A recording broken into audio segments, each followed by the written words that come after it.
Mətn işləməklə bağlı çətinliyi olan abituriyentlərimiz biraz da yaxın əyləşin. Sizə mətnlə bağlı növbəti sualımın izahını verəcəyəm. Sualımız üslubiyyatla bağlıdır.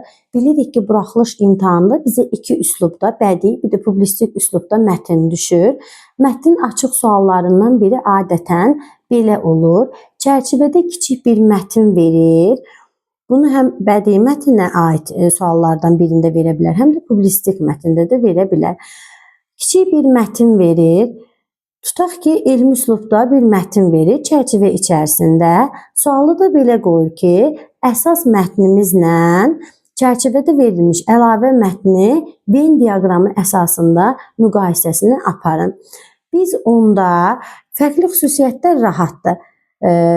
Məsələn, bədii üsluba aid mətndə bu sualı veribsə, əsas mətnimiz nədir? Bədii üslubda olan mətnimiz. Onda bədii üsluba aid xüsusiyyətləri bədii üslub olan, əsas mətni olan xanaya yazacağıq. Əlavə mətni olan xanaya da elmi üsluba aid olan xüsusiyyətləri yazacaq. Bu rahatdır. Əsas gəlirik bizə lazım olan məsələ nədir? Ortaq xüsusiyyətlər. İndi deyəcəyim ifadələri ortaq xüsusiyyətə yazacaqsınız və istisnasız olaraq nə tipdə, nə üslubda mətn versin, istisnasız olaraq bu ifadələri yazacaqsınız və bu ifadələr düz götürüləcək. Birinci, ədəbi dilin normalarına əməl edir. Funksional üslublara aiddir. Sözlər informativ funksiyada işlənib. Bu üç ifadədən hər hansı birini yazsaz, sizin cavabınız doğru götürüləcək.